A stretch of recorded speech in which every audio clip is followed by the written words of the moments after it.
அனைவருக்கும் வணக்கம்.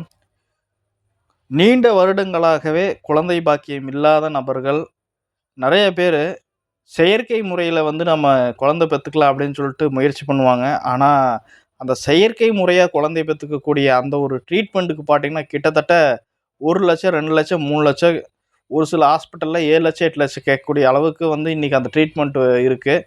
ஸோ, இதனால பார்த்தீங்கன்னா, நீண்ட வருடங்களாக குழந்தை இல்லாத தம்பதிகள் குழந்தை பெத்துக்கிறக்கு உண்டான வாய்ப்புகள் கிடைக்காம இருக்கு. ஸோ இந்த ஒரு டைமில் பார்த்தீங்கன்னா, தளபதி விஜய் அவர்கள் தன்னுடைய தேர்தல் வாக்குறுதியா ஒரு முக்கியமான விஷயத்த இந்த குழந்தை இல்லாத இந்த தம்பதிகளுக்கு ஒரு தேர்தல் வாக்குறுதியா அது குடுத்துருக்காங்க. என்னன்னு பார்த்தீங்கன்னா, தளபதி விஜய் அவர்கள் ஜெயிச்சா, நீண்ட வருடங்களாக குழந்தை இல்லாத தம்பதிகளுக்கு, அதாவது செயற்கை கருத்தர பண்ணி குழந்தை பெத்துக்கலான்னு நினைக்கக்கூடிய தம்பதிகளுக்கு, அரசாங்கத்தில இலவசமா ட்ரீட்மெண்ட் கொடுக்கப்படும். இலவசமாகவே செயற்கை கருத்துரு பண்ணி தர முடியும். பண்ணித்தரோம்.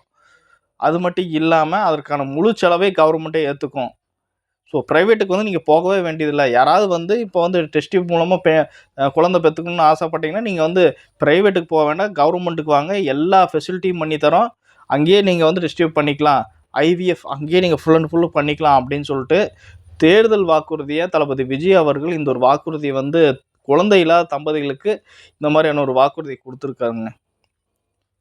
ஸோ எந்த ஒரு கட்சியுமே பார்த்தீங்கன்னா, பணம் தான் தரேன்னு சொல்றாங்க. அதே மாரி இவரும் பணம் தரேன்னு சொல்றாரு. இல்லீங்களா? ஆனா இந்த மாரி நீண்ட வருடங்களாக குழந்தை இல்லாம கஷ்டப்படக்கூடிய இந்த தம்பதிகளுக்கு இந்த மாரியான ஒரு தேர்தல் வாக்குறுதி குடுத்தது இதே முதல் தடவ. வேற எந்த கட்சியும் குடுக்கலைங்க. டிவிகே மட்டும் தான் குடுத்துருக்கு. சரி மக்களே, தளபதி விஜய் அவருடைய இந்த தேர்தல் வாக்குறுதி பத்தின உங்களுடைய ஒப்பீனியன் கமெண்ட்ல சொல்லுங்க. மறக்காம இந்த வீடியோ லைக் பண்ணுங்க. நான் அடுத்த டாபிக் சந்திக்கிறேன். நன்றி, வணக்கம்.